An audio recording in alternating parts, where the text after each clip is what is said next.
Ricardo Acosta Torres, de UTEG, quien participará con el tema La ética profesional a través de los ojos de Tomás Moro, lecciones de integridad en el servicio público.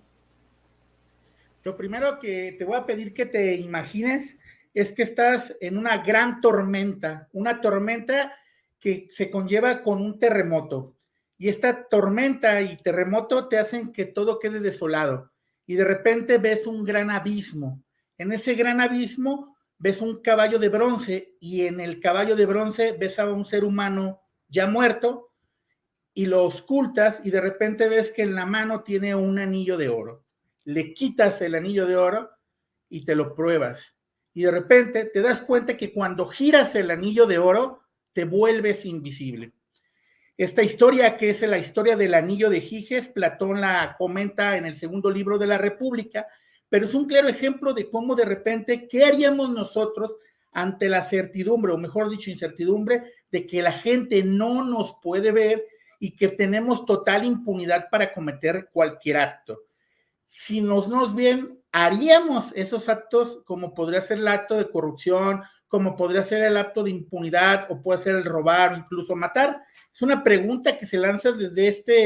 posición con Platón y que de alguna manera tiene que ver mucho con el ensayo que presenté, en el sentido de que la ética profesional a través de los ojos de Tomás Moro va a lanzar una crítica primero a la Inglaterra en la que se enfrenta Tomás Moro y después yo hago el puente, la fusión de horizontes, como se conoce en el método hermenéutico, para identificar cómo nosotros tenemos mucho que aprenderle a Tomás Moro para efectos de ética profesional y sobre todo en el servicio público. Y es que durante el ensayo planteó el ejemplo de lo que fue el caso Odebrecht. En el caso principal, que fue el que se detona en Brasil, el de Lava Jato, de alguna manera la petrolera Petrobras, junto con el gobierno brasileño, le concedió muchas obras a Odebrecht a cambio de favores políticos, de manera que la constructora Odebrecht dio millones de dólares para las campañas de los políticos a cambio de obras que de alguna manera sirvieron para ejecuciones pues de ganancia de las dos partes, tanto de los políticos como por parte de la constructora Odebrecht, que a la postre veríamos reflejado en 14 países latinoamericanos y en Angola, en el continente africano. Estos casos de falta de ética por parte de los funcionarios públicos se han llevado a cabo y de alguna manera forman parte de lo que nos lacera, el no entender el pensamiento ético y no vivir el pensamiento ético, porque desgraciadamente muchas veces la ética se queda en las letras y no en la acción. La ética, como ya lo han dicho varios de nuestros compañeros que nos precedieron, se vive, no se expone. De nada sirve que yo como profesor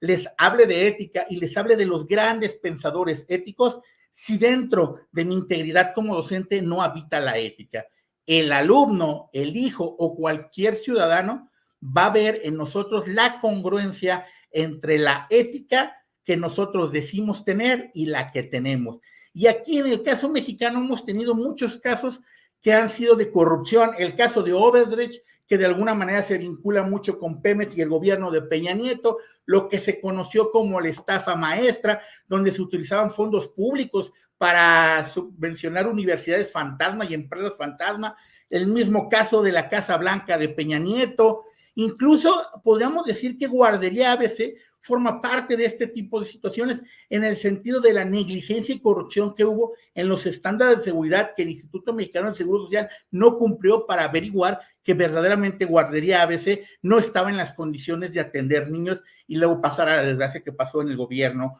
de Calderón. Además, también se conoce la Operación Zafiro, que fue un dinero que se llevó a cabo para las campañas electorales del PRI en varios estados, destacando el caso de Chihuahua con César Duarte. Esta colección de casos desgraciadamente han lacerado al pueblo mexicano y lo han lacerado por esta falta de ética en el servicio público. Y es que cuando uno accede al servicio público tiene que llevar un comportamiento ejemplar, porque al final, lo dice Tomás Moro y lo comento en el ensayo, lo que nosotros tenemos, esto es, nuestros intereses, cuando somos servidores públicos, deben de quedar en segundo término. en primera instancia está el bien común. ¿Y cómo vamos a entender el bien común? Pues aquello que favorece a la sociedad por encima de lo que me favorece a mí, que es una crítica constante que va a hacer Tomás Moro desde Utopía y otras de sus obras. Y es que si queremos hablar de integridad en el servicio público, tenemos que actuar de conforme a derecho. Y esta actuación conforme a derecho va más allá incluso de lo que por leyes tenemos en el caso mexicano de las leyes de transparencia, donde nosotros transparentamos todas las cosas que tienen que ver con dinero. Tiene que ver con el hecho de que tú como servidor público, que te paga un gobierno, que eres para toda la sociedad, ni siquiera un lápiz tomes de tu trabajo para tu uso personal. Y ese tipo de situaciones, de alguna manera, le han costado, y son robos hormiga, que le cuestan miles y millones de dólares tanto a México como a muchos países donde siguen existiendo este tipo de situaciones. Y es que desde la perspectiva de lo que criticaba en su momento Tomás Moro, podemos ver casos como, bueno, el caso concreto, en el caso de Tomás Moro, cuando él dice de todo lo que hay la corrupción o toda la corrupción que se llevó a cabo en la Inglaterra de su siglo, todo lo que pasaba y que de alguna manera si lo vinculamos a la historia actual, podemos decir que así como el cardenal Wolsey, que fue uno de los imputados, que era Lord Canciller de Inglaterra en esos tiempos, por parte de una desatención de integridad profesional, así como el cardenal Wolsey, pues hoy en día tenemos muchos casos en Latinoamérica, en México y en muchos países del mundo donde existen este tipo de faltas a lo que termina por ser la ética profesional del servidor público. Y es que se nos olvida una cosa: cuando uno es servidor público es servir al público, al interés público, a lo que se dice la res pública, la cosa pública. Entonces, si yo soy un servidor público, estoy para servir a la cosa pública, al bien común, no al bien individual que me representa a mí. Y no tiene por qué ser bienes encontrados. La realidad es que primero debemos de pensar en la colectividad para poder construir, pues, verdaderamente un fortalecimiento de las instituciones públicas. ¿Cuándo podemos hablar de una democracia fortalecida? Pues cuando una institución pública como son el gobierno, de alguna manera actúe con estos grados de integridad que nos habla Tomás Moro en su obra. Por eso es importante que este desvío de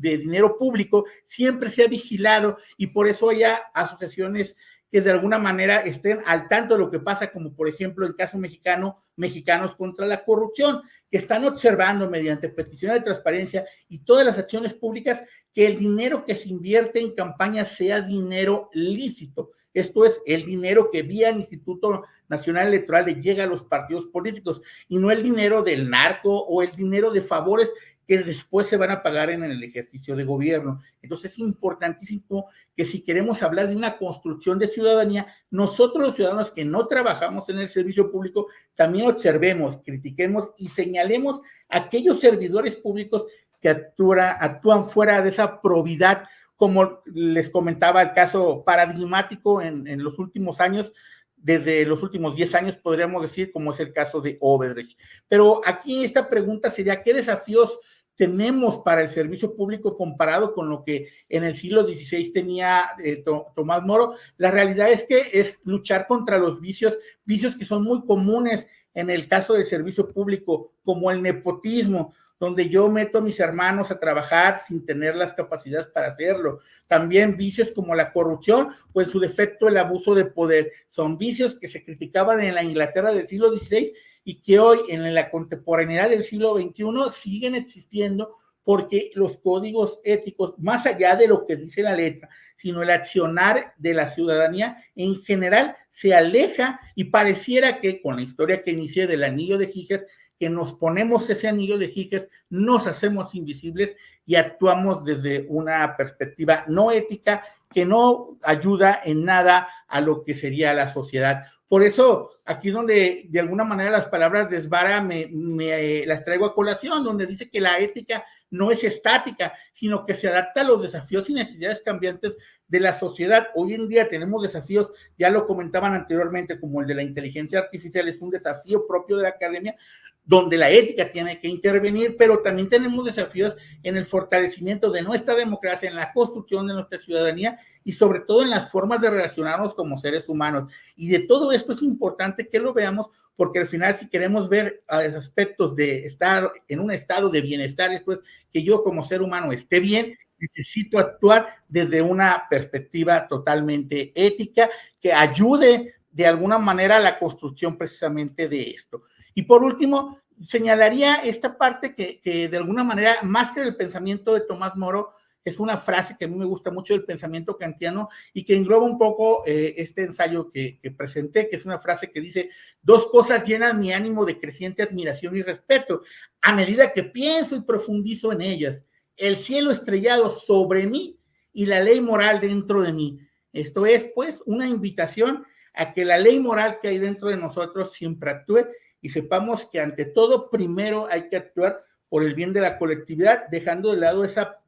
cuestión de actuar por el bien personal, porque al final del día, cuando tus cosas o tus deseos individuales están por encima del bien colectivo, algo no estamos haciendo bien como ciudadanos, como profesionales de la educación y sobre todo como personas. Muchas gracias. Maestro Ricardo, pues es un gusto tener